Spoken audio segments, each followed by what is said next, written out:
La Corte deja en suspenso el futuro de la reforma eléctrica. También Ucrania dice lo que muchos piensan: urge reformar la ONU para que tenga dientes. Y Noroña y otros más podrían quedarse sin ir a Estados Unidos por andar de cuates de Rusia. Es miércoles 6 de abril, yo soy Maca Carriedo, esto es Expansión Daily y nosotros estamos listos. Esto es Expansión Daily, lo que hay que saber, con Maca Carriedo y Javier Garza. Comenzamos. Expansión Daily, lo que hay que saber.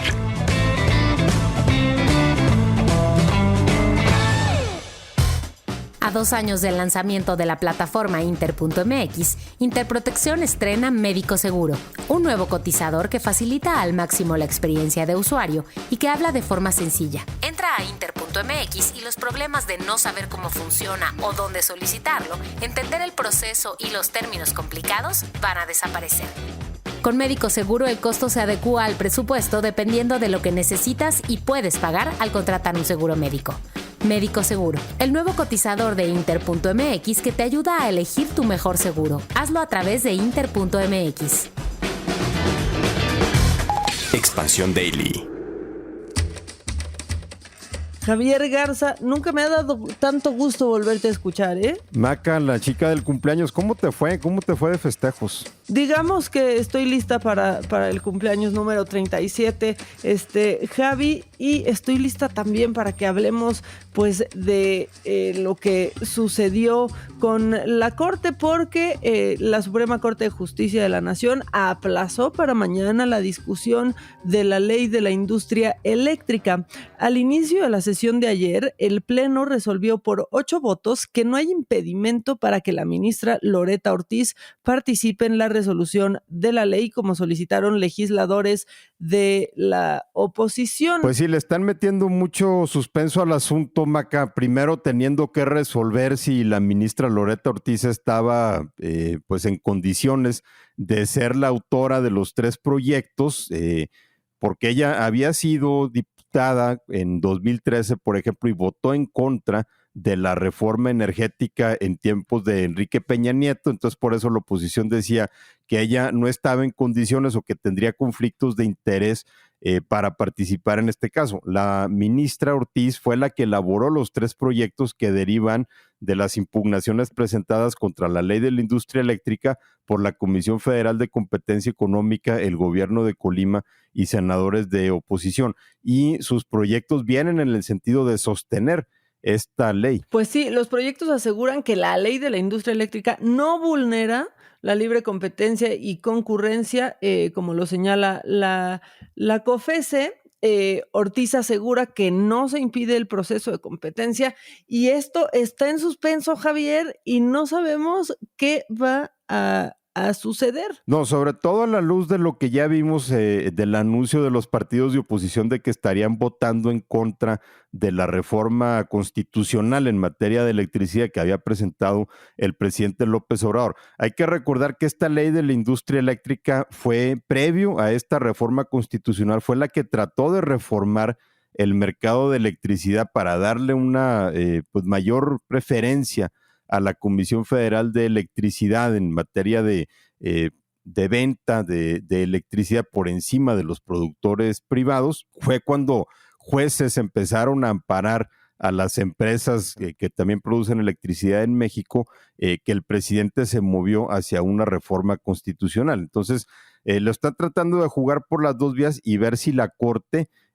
avala primero esta ley. La Coparmex habló también, pidió a la Corte pues basar su fallo en lo establecido en la Constitución y en el Tratado de Libre Comercio con Canadá y con Estados Unidos. Y por otro lado, pues el presidente López Obrador dijo que es aberrante la decisión de la Suprema Corte, ¿no? No anda tan contento con la Corte, pareciera el presidente estos días, porque pues también se enojó porque le eliminaron ese candado de 10 años de inhabilitación para los funcionarios que trabajen en el gobierno puedan ir a la iniciativa privada después de dejar el cargo, porque 10 años es un extremo, ¿no, Javier? Sí, esa ley siempre se había considerado demasiado drástica. Habrá gente quizá muy contenta que ha dejado el gobierno y que no podía trabajar. Te puedo mencionar, por ejemplo, Arturo Herrera, el exsecretario de Hacienda, o Julio Scherer, el exconsejero jurídico de la presidencia, pues que a lo mejor ya van a poder agarrar chamba. Entonces hay que estar muy pendientes de lo que va a hacer la Corte, Maca, que va a estar discutiendo los proyectos de la ministra Ortiz en materia de electricidad y por supuesto las reacciones que vengan particularmente de Estados Unidos. Por cierto, recuerden que hoy en la noche, hoy a las 7 es cuando vamos a tener nuestro primer espacio en Twitter y vamos a estar platicando, Maca y yo, con Mariel Ibarra, la editora de Expansión Política, sobre la consulta de revocación de mandato en la cuenta de Twitter de @expolítica. Nos tomaremos un espacio, Javi. Y mientras tanto, ¿qué sucede en Estados Unidos, entre Estados Unidos y México? Así es, ya cambiando de tema, pero no mucho, México volvió a ser el principal socio comercial de Estados Unidos, esto con datos de febrero. Resulta que nuestro país superó por muy poco, pero ya estamos por encima de China como el principal socio comercial de Estados Unidos, según los datos de la Oficina del Censo de ese país. Aquí en México, la secretaria de Economía, Tatiana Cloutier, celebró el reporte y dijo que se fortalecerá la integración productiva entre ambos países. Pero yo creo que con esta realidad económica, Maca, pues a veces como que se vuelve más confusa la pregunta de por qué el gobierno mexicano insiste en la confrontación con Estados Unidos. La verdad es que no se entiende, pero bueno, en los 2 primeros meses, el intercambio comercial de México con Estados Unidos, o sea, importaciones y exportaciones, fue de 113,187 millones de dólares. China sumó 113,175 millones de dólares y siguen Canadá, Japón y Alemania. Bueno, ponle que por una diferencia de 8 millones de dólares que México está por encima de China, pero ya tenía tiempo que México había perdido la posición como el principal socio comercial de Estados Unidos. Según el Departamento de Comercio de ese país, México concentró el 14.5% del comercio exterior de Estados Unidos. En 2021, Canadá había superado a México en primer lugar como socio comercial del país del norte. Entonces, bueno, México como quiera siempre ha estado pues entre los primeros 3 lugares, pero finalmente esta es una realidad económica. Quizá algunos pensarían que está bien reducir la dependencia de Estados Unidos. A México tiene pues una relación comercial con Estados Unidos como no la tiene ni de cerquita con ningún otro país del mundo, pero bueno, pues a final de cuentas esta es una realidad que se ha construido durante décadas y que no se puede cambiar por capricho de la noche a la mañana. Ahora, también la pandemia, pues sí la hizo, ¿no? México dejó de ser el principal socio comercial de Estados Unidos por 9 meses consecutivos, y esto únicamente por el COVID-19, Javi. Así es, y un tema que también está relacionado justo con esto es el de la reforma eléctrica del que hablábamos, Vaca, porque al mismo tiempo en que el Departamento de Comercio estaba publicando estas cifras, la representante comercial de Estados Unidos, Katherine Tai, estaba advirtiéndole a la propia Tatiana Cloutier que las inversiones que estarían en riesgo por la reforma eléctrica suman 10 mil millones de dólares nada más de las inversiones gringas, y pues de alguna manera le contestó ahí que el costo de las demandas y el arbitraje cuando el gobierno mexicano quiere alterar el Tratado de Libre Comercio con Estados Unidos, pues le puede salir muy caro. Y a ver si la secretaria de Economía no la deja en visto, Javi. Ya veremos, ¿no? Exacto. La va a dejar en azul. Y vámonos ahora hasta Ucrania, porque el presidente Zelensky pidió al Consejo de Seguridad de la ONU expulsar a Rusia o hacer cambios para quitarle su derecho de veto para tomar medidas contra la invasión de su país. Dijo Zelensky que el Consejo no ha demostrado su efectividad para detener la guerra, lo que pone en riesgo la orden internacional. Y Zelensky está diciendo lo que todos estamos pensando, pero que nadie se atrevía a verbalizar, Javi. Así es, un discurso muy emotivo el que tuvo ayer en el Consejo de Seguridad, desafiante incluso en varios momentos, detalló las atrocidades en Bucha y preguntó de una manera muy directa, ¿están listos para cerrar la ONU? Expresando pues la frustración de que el sistema internacional no ha podido frenar la agresión rusa. Ahora, o sea, el chiste se cuenta solo. En esa misma sesión, Rusia vetó una resolución que acusaba a las tropas de su país de cometer atrocidades durante la invasión a Ucrania, por ejemplo. Sí, Rusia todavía, justo es el problema, como miembro del Consejo de Seguridad en la ONU, tiene poder de veto sobre las distintas resoluciones, entonces en este caso pues está fungiendo como juez y parte, que es de alguna manera un ejemplo de la disfuncionalidad que Zelensky estaba tratando de mostrar.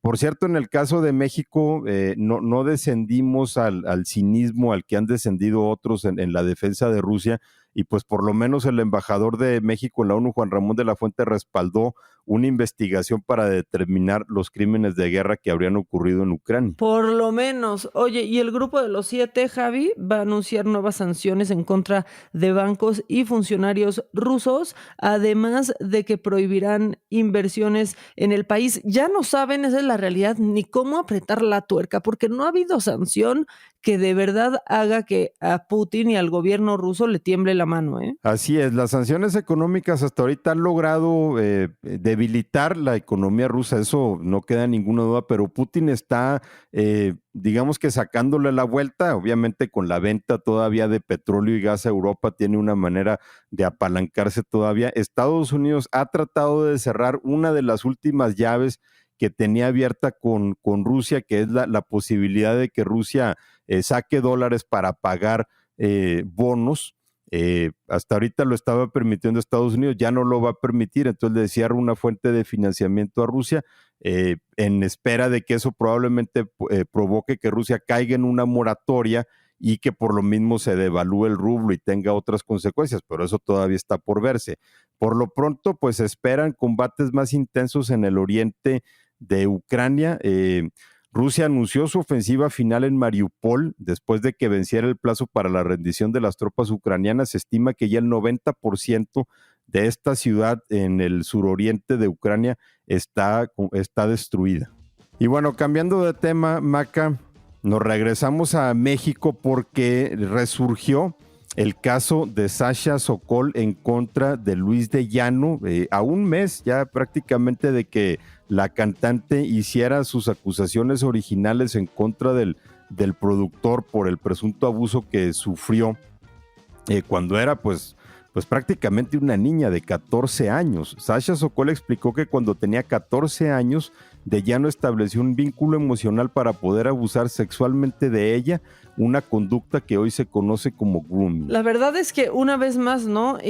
Sasha con un hilo vuelve a tomar la red, explicó el grooming muy claramente y pues la verdad es que cierra ese hilo de manera letal, ¿no? En donde dice, lo inmoral es que no encuentres lo inmoral en lo que hiciste y nos vemos en los tribunales. Y es que, pues sí, hace unas semanas, no sé si fue la semana pasada, Luis de Llano saca un comunicado que parece que le redactó su peor enemigo, en donde prácticamente hace cómplices, ¿no? A los papás de Sasha, en específico a la mamá, y dice que siempre lo supieron y que siempre no estuvieron de acuerdo. Ahí es donde dice Sasha que vuelve a mentir. Ella había, la verdad es que no había ni dejado claro si iba a hacer algo legalmente o no, pero ahora es contundente y dice, nos vemos en los tribunales. Sí, es un hilo devastador, empezando por la forma en cómo desmiente a Luis de Llano en este tema de involucrar a los padres que tú mencionas, porque ya es que de Llano dice que fue una relación transparente.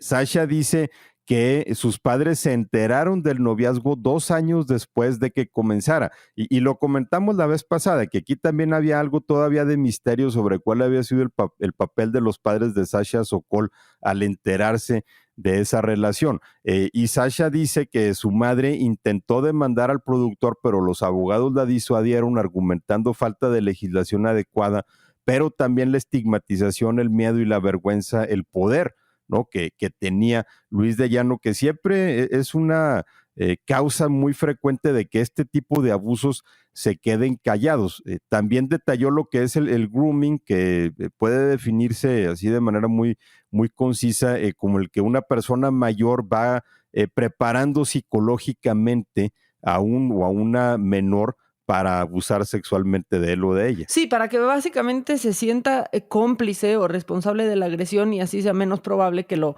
reconozca y lo cuente, ¿no? Hay gente a la que le toma años hablar de esto, hay a quienes les toma menos y no importa, ¿no?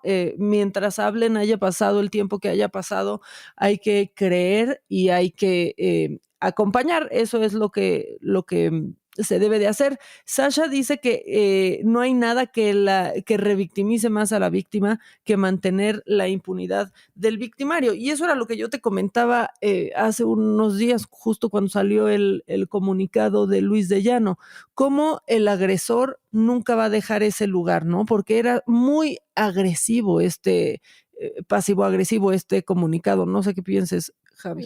No, era no nada más pasivo-agresivo, sino que estaba Manipulador, no, ¿no? totalmente, pero acá aparte estaba tratando de presentar como que aquí no ha pasado nada, ¿no? Aquí no hay nada que ver porque todo esto estuvo hecho de una manera legítima y todo el mundo sabía y estaba a la luz de todos, cosa que Sasha ya está diciendo, pues que es una mentira y que también dice ella que la intención de hablar de su vida privada es generar conciencia sobre los riesgos que viven los jóvenes. Y sí hay varias lecciones que se pueden sacar de este caso, particularmente esa que es la que frena todavía a muchas víctimas, que es el miedo a la denuncia porque perciben que su abusador o su acosador es una persona con mucho más poder. Sí, oye, y dentro de este hilo, híjole, una frase, bueno, no una frase, un párrafo ahí que la verdad es muy impresionante.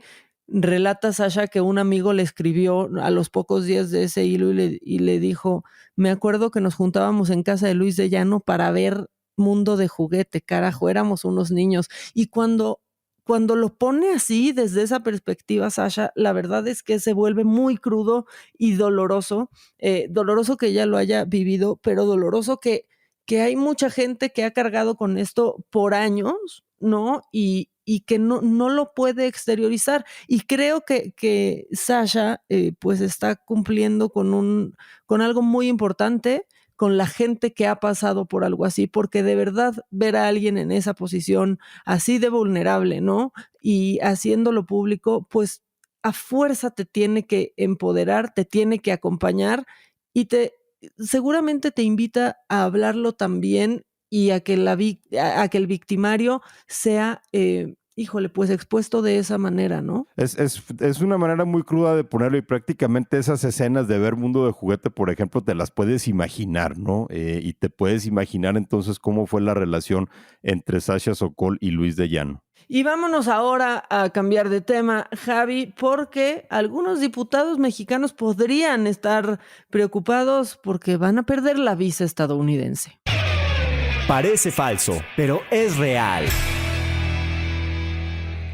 Un congresista estadounidense pidió al secretario de Estados Unidos, Anthony Blinken, y al de Seguridad Nacional, Alejandro Mayorkas, que cancelen la visa a los 25 diputados mexicanos que apoyaron a Rusia hace unas semanas. El representante Vicente González acusó a los legisladores mexicanos de apartarse del mundo libre y ponerse del lado del presidente Putin. Ahora, sí lo están haciendo, pero de eso a que les quiten las visas ya nos estamos yendo al extremo, aunque bueno, se puede ir a Cuba, Noroña, ¿no? Claro, siempre se puede ir de vacaciones a Cuba. Este es el tipo de cosas que a veces los diputados gringos hacen por postura, ¿no?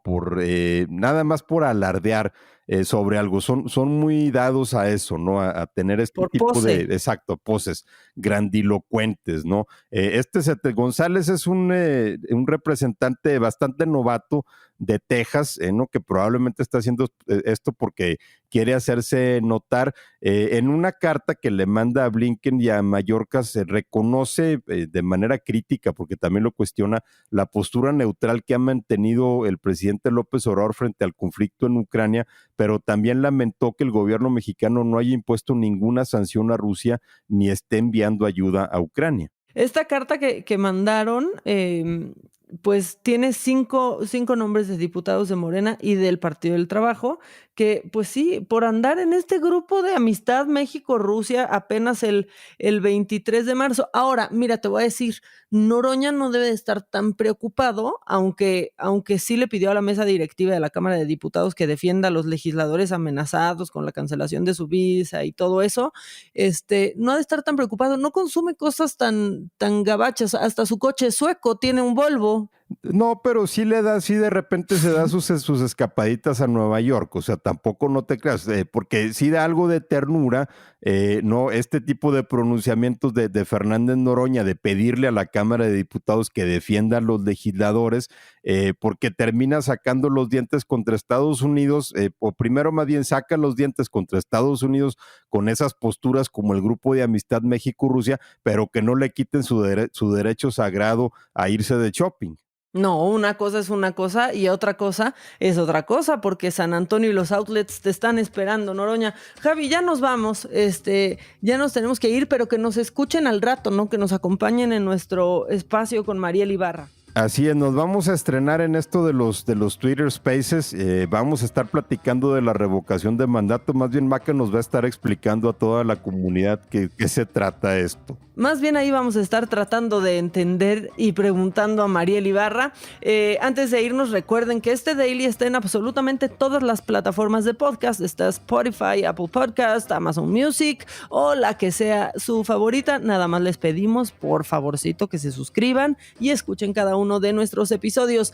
Javi, nos escuchamos al ratito en Twitter. Que tengas un gran día y descansa porque te desvelaron ayer. Bastante, Macaider. Yo no podía imaginarme que el aeropuerto de Torreón cerraba a las 11 de la noche nada más porque sí, pero bueno, esa será una historia para otro día. Por lo pronto, mitad de semana y nos vemos en la noche. Pero lo abrieron, ¿por qué ibas tú en el avión? Nos vemos en la noche. A mí me encuentran en @maca_online. Que tengan un gran día y que se unan al Space al rato. Hasta mañana.